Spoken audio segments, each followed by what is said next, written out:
Good morning, Acacia class. I hope you're all well and welcome to week 1. And this week's story is the story of Echo. I will begin. Among the trees of the forest and where the cool streams run, beautiful wood nymphs used to have their homes.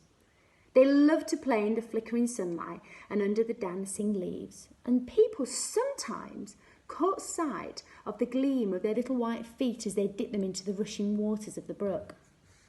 Unfortunately, there was one unkind nymph named Echo, whose chief amusement was to play tricks upon her friends and tease her friends. "Daphne, oh come quick, just see," she would sometimes call. And when Daphne came running to the spot, eager to see what there was to be seen, Echo would have vanished completely, as if she hadn't been there at all, until a stifled laugh showed her hiding place.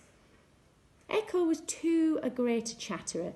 She never listened long to anyone else, but was sure to talk a great deal herself.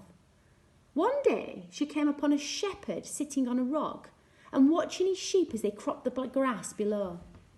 She noticed that some of the sheep were beginning to stray from the flock, and thinking this was a fine chance for a bit of fun, she at once began to laugh and talk with the shepherd to keep him from thinking of his job and keeping the flock together. Finally, not one of the flock was left in sight. And then, with a laugh at the dismayed, sad face of the shepherd, Echo too ran away and left him. At first, the other nymphs used to laugh at her nonsense, and they enjoyed the fun as much as Echo herself. But as she was continually unkind to others and playing tricks upon everybody in season and out of season, and as the tricks, like the one she played on the shepherd, were unkind ones, her companions gradually came to leave her out of their sports and their plays. And after a time, as she did not mend her ways, they avoided her altogether. One day, it happened that Juno, the queen of the gods, came to the forest, and Echo troubled her so much with her foolish chattering that finally Juno declared a just punishment. She said, "Since Echo talks and jokes only to worry everyone," Juno said, "she shall no longer be able to speak unless first someone speaks to her. She shall have power to answer, but only repeat what the other has just said, and never be able to begin a conversation."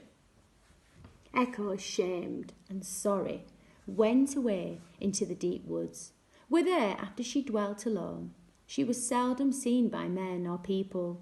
But a traveller, once coming out of the wood, told how he had lost his way at nightfall and had called loudly, hoping someone might hear and come to his aid. He seemed to have a faint answer, he said, but as he could not tell where it came from, he called again, saying, "Come here!" "Here," the voice answered. "Where are you?" he called. "Where are you?" replied the voice. Finally, out of patience, "Away with you!" he shouted. "Away with you!" came back the angry sound. After that he heard no more, nor, although he searched the woods, was he able to find a trace of anyone. Echo's voice is still heard sometimes in lonely places, but only when someone calls to her. If the call is a laughing one, she laughs back. If it is sad, she answers mournfully. But merry or sad, she never shows herself.